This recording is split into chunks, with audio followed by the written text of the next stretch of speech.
So when I first got accepted into medical school like 3 years ago, I remember that before class even started, I had a plan. I knew that there were certain things that I wanted to do, and I had laid out an order that I wanted to do them in. And then I got to medical school and that entire thing kind of just fell apart, and I did things out of order and I did things that I didn't expect were going to happen. But I still think that the plan and coming up with the plan was so important. And that's what we're going to do now for residency. How's it going, everyone? Welcome back to the channel. My name is Gianluca and I am now a first-year family medicine resident that will be starting work and studying in about a week and a half is when we get started. So as a few of you already know, it's been kind of busy since becoming a doctor on paper anyways. Graduated medical school, then I wrote the Canadian board exam, the MCCQE1. Then I went to Hawaii, took a little vacation, came back, wrote the Step 2 CK exam, 9-hour exam by the way. That was two days ago by the time I'm filming this video. And it is officially time now to get back to work, and I'm so excited. I wanted to make this video in part just to say that. Residency starts, I'm going to start working. My first rotation is on pediatrics, and I am genuinely so excited to get started. Now, you guys know I read all my YouTube comments, and a few of you now have asked me in the comment section just where this channel is going, where I'm going to be trying to take it, and just what's going on now that I graduated. Why should you continue to watch this channel? What are we going to do here? So today I wanted to kind of lay out the two different things that I'm going to be focusing on as Canada's and the world's newest doctor, and just what type of doctor I want to be, where I'm thinking of taking my practice after residency and my objectives in residency, and then the other side of that in terms of what I want to be working towards and how I want my practice set up and private practice versus academics and all that stuff. And I want to let you guys into the mind of a new doctor and all these things that I'm thinking about before residency even begins, and kind of laying out my plan. So then I guess to start off, my job in residency, my objective as far as I'm concerned is actually really simple. And that's that I am going to be the best doctor in the entire world. So the best family doctor in the entire world. Okay, but wait, so here's what I mean by that, right? I believe that in every profession, medicine included, there are really two different types of people when it comes to their job. And it's people that do the job and they excel at it and they really enjoy what it is that they do and they give the things that they're doing 110%. And then there's the other side of that. And the people that just go to the job because they have to, they get bored of it, they get tired of it. And I don't want to be on that camp. You guys know that I chose family medicine as my #1 choice, and I am even more excited now than before to be here. And I want to work to become the best family doctor that I can in such a way. I want to excel so much that it inspires other people to reconsider that profession, especially at a time where Canada is a drastic need for family medicine, and we have things like different newspaper articles coming out and saying that people aren't getting into family medicine.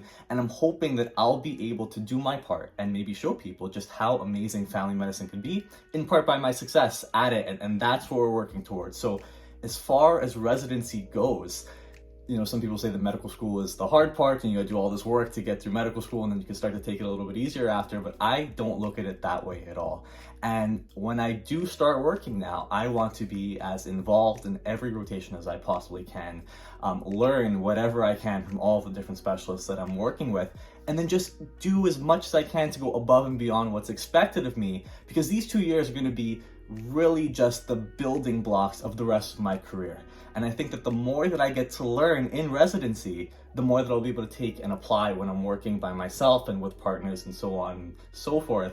And that's why I am just ready to do as much as possible and keep the work ethic going strong in residency. As a family doctor, I'm a generalist. I'm studying to be a generalist, and what that means is that it will be my job to know as much about as many different areas as possible.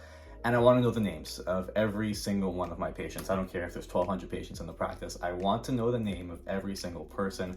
I want to build that rapport. I think that is one of the best things that I've seen certain family doctors be able to do. And that's the type of person that I want to be in my professional capacity. So when residency rolls around in a week and a half, I'm going to start with all of my shifts. I'm going to take more shifts if possible on the weekends, in the emerge, delivering babies, whenever these opportunities come up.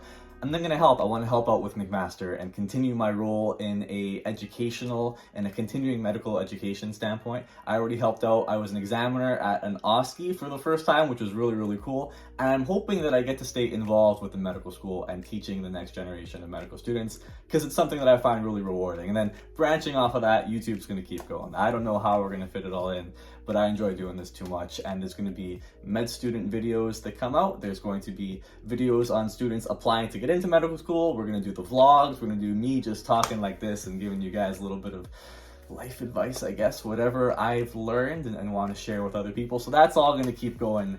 And then that leads to what are we building to? What type of, what's my practice going to look like? Academic versus private practice. One of the really nice things about family medicine is that, especially for the newer family doctors that want to work a lot and pay off all their student loans and everything else that we have to worry about paying back, is that you don't have to spend every single working day in a family medicine clinic.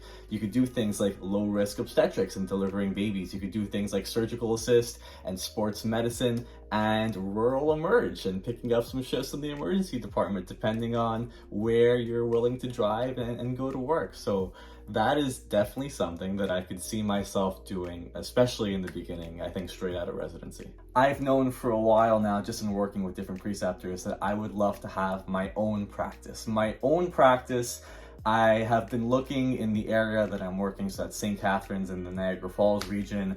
And my plan right now, just between you and me, is that I would eventually, at some point, love to buy a plot of land, like from the ground, build this practice on top of this plot of land. And in order, I've kind of done the calculations myself and looked at some real estate prices and whatnot. And let's just say that it's going to take a while. This is not going to be an easy thing to do. We're probably looking at around $3 to $4 million just to buy the plot of land. And this was, again, ways off in the future, but we're going to project and plan it out. And then I would have to hire contractors and construction workers, and my dad is in construction, so and my entire family is in construction, so they're going to help out with that. I'm hoping, fingers crossed. And I want to build it from the ground up. I'd like to have my office and the pharmacy in the basement and an x-ray technician close by, somewhere where the patients that come to me will be able to have everything all in one place and they don't have to drive all across town. I want to make it as convenient for people as possible. And that's the vision that I have right now. Now, I already know that there's like a student out there, or maybe a doctor, someone's watching this video and they're probably like, yeah, that's easy for you to say, kid. You're saying all this stuff, but don't bite off more than you could chew, right? Like, you're just talking big. Can you actually pull it off? And you're right. Like, it is really easy for me to say all this stuff and not even be there yet. But on the other hand, if I don't even start off like this, if I don't even set my goals grandiose and plan it out from the beginning, then what's the trajectory going to be like? It's always been my belief to kind of set the goals higher than lower. And then if you can achieve them, then you could overachieve them. And if you can underachieve them, then you're still in a pretty good spot. And I know it's going to be a lot of hard work. I was thankful enough that I got to watch the immigrant story unfold right before my eyes, with my grandparents on both sides of my family that came here with nothing and had to work 70 to 80 hours a week in construction, and then seeing my dad do that and just the backbreaking labor that they had to do. And I'm ready to do that work. I'm ready to do that work in a different setting towards a different goal, but I was very thankful to have those role models that modeled the hard work ethic to me. And I think that's been kind of instrumental in keeping my spirits up and allowing me, whether it's a late night, whether it's studying for crazy exams, I always kind of compare myself to the people that came before me, and I saw how difficult it was for them. And I think, if my dad and my grandparents could work outside, minus 40 degrees in the wintertime, building buildings and whatever with their hands, then I could study for an exam. I could learn this set of rules. I could do this procedure and that. And that's why I'm very happy and thankful to be in the spot that I am now. This is actually a really nice video for me to make. Like, it feels good to make this video and Set the goal now over the course of the next 2 to 10 years, however long I'm showing this for. You guys are going to see me work, you guys are going to see me struggle, you're going to see me fall, and then you're going to see me get back up, and you're going to see me share what I've learned, and I hope you guys all kill it as well in whatever that you're doing. I wanted to share this video as another reminder to everyone to set your goals and chase after them no matter what they are, and I'm going to do the same. And let me know in the comment section what you're working towards. That goes with every video. Leave whatever you want to share in the comment section below. If you have questions for me, please do that as well. Like the video. We'll see you all in the next one. Thanks for listening to me ramble today, and just know that I'm excited. So everyone, take care.